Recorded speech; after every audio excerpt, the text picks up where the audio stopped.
ကမ္ဘာပေါ်မှာလူသန်းပေါင်း900ကျော်ဟာစီးကျူယောဂနဲ့ရင်ဆိုင်နေရပြီးတော့နှစ်စဉ်လူပေါင်း1.5 သန်းကျော်ဟာစီးကျူယောဂကြောင့်သေဆုံးနေရပါတယ်။စီးကျူယောဂဆိုတာဖြစ်လာမှကုရတာတဲ့မဖြစ်အောင်ကာကွယ်ရတာကအစာပေါင်းများစွာပိုကောင်းပါတယ်။ကံကောင်းစွာနဲ့ပဲစီးကျူဖြစ်စေတဲ့အဓိကအမှားသုံးခုကိုသိပြီးတော့ရှောင်ကျဉ်နိုင်လို့ရှိရင်တဲ့မှာစီးကျူဖြစ်ဖို့အခွင့်အလမ်းအများကြီးလျော့နေတော့ပါပြီ။ဒီနေ့ဗီဒီယိုမှာတော့အဲ့ဒီအမှားတွေကိုသေသေးချာချာပြောပြပေးသွားမှာဖြစ်ပါတယ်။မင်္ဂလာပါ You are Healthy Point Channel မှာပြန်လည်ကြိုဆိုပါရစေ။ဒီနေ့ဗီဒီယိုမှာတော့ကျွန်တော်တို့ရဲ့ပတ်ဝန်းကျင်မှာဖြစ်များလာတဲ့စီးကျူယောဂါကို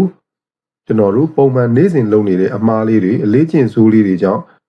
မဖြစ်ရအောင်လို့ကာကွယ်နိုင်တဲ့ရှောင်ကျဉ်တဲ့အချက်၃ချက်အမှားယွင်း၃ခုကြောင့်ပြောပြပေးတော့မှာဖြစ်ပါတယ်။နံပါတ်1အချက်ကတော့အချိုဓာတ်နဲ့ပြုပြင်ထားတဲ့အစားအစာတွေအများကြီးစားသုံးခြင်းပဲဖြစ်ပါတယ်။ဒီချက်ကတော့စီးကျူယောဂါရဲ့အဓိကလို့ပြောလို့ရပါတယ်။ကြားများတဲ့အချိုရည်တွေမုံပဲတည်ရည်စာတွေကိတ်မုံတွေဘီစကစ်တွေစတာတွေကိုအလွန်ကျွံစားသုံးတာဟာတင့်ရဲ့သွေးရင်းကြားတက်ကိုရုတ်တရက်မြင့်တက်စေပြီးတော့ခန္ဓာကိုယ်ရဲ့အင်ဆူလင်ထုတ်လုပ်မှုကိုဝင်တော့ဝင်မှုဖြစ်စေပါတယ်အချိန်ကြာလာတဲ့အမျှဒီလိုအခြေအနေတွေကအင်ဆူလင်ရဲ့ရင်ပါမှု insulin resistance ဆိုတာကိုဖြစ်စေပြီးတော့အမျိုးအစားနဲ့စီးကျူသူယောဂဖြစ်နိုင်ခြေကိုအများကြီးမြင့်တက်စေတာဖြစ်ပါတယ်ဒါဆိုရင်ဒီလိုမဖြစ်အောင်ဘယ်လိုပြင်ဆင်မလဲဘလို့ပြင်ဆင်ရမလဲဆိုတော့အစားအစာရွေးချယ်တဲ့နေရာမှာသတိထားရမှာဖြစ်ပါတယ်အချိုဓာတ်ကိုလျှော့စားပါအသီးနှံဟင်းသီးဟင်းရွက်အစိတ်အဆန်နဲ့အသားဓာတ်ကျွဲဝတဲ့အစားအစာတွေကိုပုံမစားသုံးပါဖြူဖွေးအောင်ပြုပြင်ထားတဲ့လှုပ်ထားတဲ့ဆန်နဲ့ဂျုံအစားအယောင်မချို့အခွန်မချို့ပဲနဲ့ထားတဲ့ဆန်လုံးညိုဂျုံချမ်းစတာတွေကိုပြောင်းလဲစားသုံးတာပိုကောင်းပါတယ်ပြုပြင်ထားတဲ့ကာဗွန်ဟိုက်ဒရိတ်တွေ refined carbohydrate လို့ခေါ်တဲ့ပြုပြင်ထားတဲ့ကစီဓာတ်တွေဆိုရင်အချိုဓာတ်ကိုရုတ်တရက်ပိုပြီးမြင့်တက်စေပြီးတော့စီးကျူသွေးကျူယောဂါကိုပိုပြီးဖြစ်စေပါတယ်လူတွေအမှားလုပ်လို့ရှိတဲ့နံပါတ်2အမှားချက်ကတော့လှုပ်ရှားမှုမရှိဘဲနဲ့အထိုင်များတဲ့နေထိုင်မှုပုံစံဖြစ်ပါတယ် physical inactivity လို့ခေါ်ပါတယ်ကိုယ်လက်လှုပ်ရှားမှုနည်းတဲ့ဘဝနေထိုင်မှုပုံစံဖြစ်ပါတယ်အခုချိန်မှာဆိုရင်ခေတ်ကာလအရကျွန်တော်တို့အများစုကရုံးမှာပဲဖြစ်ဖြစ်အိမ်မှာပဲဖြစ်ဖြစ်ထိုင်ပြီးတော့အလုပ်လုပ်ရတာတွေဖုန်းနဲ့ TV ကြည့်ပြီးတော့ပဲအချိန်ဖြုံးရတာတွေငြိမ်နေရတာတွေများပါတယ်လေ့ကျင့်ခန်းလည်းမလုပ်ဖြစ်ဘူးအလုပ်နေထားရလည်းငြိမ်နေရတယ်လှုပ်ရှားမှုမရှိဘဲနဲ့အထိုင်များတဲ့ဘဝကိုဖြတ်သန်းနေကြတဲ့လူတွေများပါတယ်အဲ့လိုထိုင်များတဲ့လူနေထိုင်မှုဘဝပုံစံဆိုရင်ခန္ဓာကိုယ်မှာအင်ဆူလင်ရဲ့ဒီတုံ့ပြန်မှုပေါ့နော်အင်ဆူလင်ရဲ့အလုပ်လုပ်နိုင်မှုကိုရောကျစေပြီးတော့သွေးရင်းသကြားတက်ကိုထိန်းချုပ်ဖို့လို့ခက်ခဲဖြစ်စေပါတယ်အဲ့လိုဖြစ်လာတဲ့အပြင်ခန္ဓာကိုယ်ကလည်းငြိမ်နေတဲ့အတွက်အဝါလွန်လာပါတယ်ဒါတွေအကုန်လုံးကဆက်ပြီးတော့စီးကျူသွေးကျူယောဂဖြစ်နိုင်ခြေကိုပို့ပြီးတော့မြင့်တက်စေတာပဲဖြစ်ပါတယ်ဒါဆိုရင်ဒီအမားကိုကျွန်တော်တို့ဘယ်လိုပြုပြင်ရမလဲဆိုတော့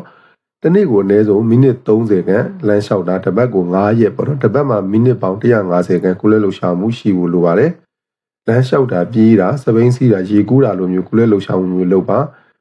အချိန်မပြီးနိုင်ဘူးဆိုရင်လည်းတစ်ချိန်ကို10မိနစ်နဲ့တစ်နေ့ကို3ချိန်လောက်ခွဲပြီးမိနစ်30ပြည့်အောင်လေ့ကျင့်ခန်းလုပ်ပါကျုံးမှာလှုပ်နေတဲ့ချိန်ဆိုရင်လည်းတောက်လျှောက်ကြီးထိုင်နေရနေထပြီးအနည်းငယ်လမ်းလျှောက်တာမျိုးကိုလက်ကြောလျှော့တာမျိုးခန်းထဲမှာလမ်းပတ်လျှောက်တာမျိုးလေးတွေလုပ်ပေးပါလှေကားကိုလည်းဒီအတက်ဆင်းလုပ်လို့ရတဲ့နေရာမျိုးဆိုရင်အတက်ဆင်းလုပ်ပါလမ်းလျှောက်ပြီးသွားလို့ရတဲ့အနေအထားမျိုးအလုပ်မျိုးဆိုရင်လမ်းလျှောက်ပြီးသွားပြီးတော့ဒီတနေရာနဲ့တနေရာကိုရင်မဲအမြဲတမ်းစီးပြီးသွားတာမျိုးလေးကိုရှော့ချနိုင်မယ်ဆိုလို့ရှိရင်တော့ဒီကိုယ်လက်လှုပ်ရှားမှုအနည်းငယ်မြင့်တက်လာပြီးတော့ခန္ဓာကိုယ်လေးချင်းနဲ့ရောကြလာမယ်စီးကျူသွေးကျူယောဂဖြစ်တာကိုလည်းကာကွယ်လာနိုင်မှာဖြစ်ပါတယ်နံပါတ်3အချက်နံပါတ်3ကျွန်တော်တို့တွေလုပ်လို့ရှိတဲ့မှားယွင်းမှုကတော့အိပ်ရေးပြတ်တာပါအိပ်ရေးပြတ်တာနဲ့စိတ်ဖိစီးမှုများခြင်းဖြစ်ပါတယ်အိပ်ရေးမဝတာစိတ်ဖိစီးမှုများတာဆိုရင်လည်းစီးကျူသွေးကျူယောဂကိုဖြစ်နိုင်စေတဲ့အဓိကအကြောင်းရင်းတွေတစ်ခုပဲဖြစ်ပါတယ်အိပ်ရေးပြတ်တဲ့ခါမှာဆိုရင်ခန္ဓာကိုယ်ထဲမှာကော်တီဇောလို့ခေါ်တဲ့ဟော်မုန်းတွေပို့ပြီးတော့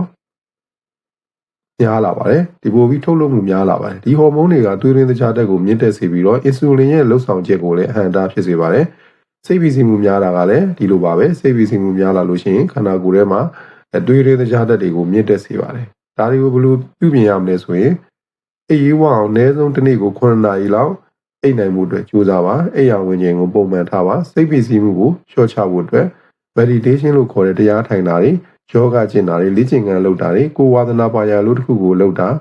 စတဲ့ထိပ်ဖိစီးမှုရောကျစေတဲ့နည်းလမ်းတွေကိုပြုလုပ်ပေးရမှာဖြစ်ပါတယ်ဒီတော့ဒီအမှား3ခုဖြစ်တဲ့အချိုဓာတ်များတဲ့အစားအစာတွေကိုစားတာလှုပ်ရှားမှုမရှိဘဲနဲ့ထိုင်များတာ အေးရေးပြက်ပြီးတော့စိတ်ပီစီမှုများတာတွေကိုရှောင်နိုင်မယ်ဆိုရင်တော့စီးချိုသေးချိုယောဂဖြစ်နိုင်ခြေကိုအများကြီးလျှော့ချသွားမှာဖြစ်ပါတယ်ဒီအချက်တွေကကိုယ့်ရဲ့ကျန်းမာရေးအတွက်ရေရှည်မှာအလွန်အကျိုးရှိစေမယ့်အချက်တွေဖြစ်လို့ဒီမှားယွင်းနေတဲ့အချက်တွေကိုပြင်ဆင်ဖို့လို့အတွက်တိုက်တွန်းလိုက်ပါတယ်အဲ့တော့ဒီဗီဒီယိုလေးကနေပြီးတော့စီးချိုသေးချိုယောဂနဲ့ပတ်သက်ပြီးတော့မှားနေတဲ့မှားတွေကိုသိရှိပြီးတော့အကျိုးရှိမယ်လို့မျှော်လင့်ပါတယ်ဒီဗီဒီယိုကိုကြိုက်နေတဲ့ဆိုရင် like share and subscribe လုပ်ပြီးတော့ channel လေးကိုအမြဲဝင်ရောက်လေ့လာဖို့လို့အတွက်လည်းဖိတ်ခေါ်ပါတယ်အားလုံးပဲကျမ်းမာပျော်ရွှင်တဲ့ဘဝကိုပိုင်ဆိုင်နိုင်ကြပါစေလို့ဆုတောင်းလိုက်ပါတယ်နောက်ထပ်ကျမ်းမာရေးဘုဒ္ဓတာဗီဒီယိုတွေမှာပြန်လည်ဆုံတွေ့ကြပါမယ်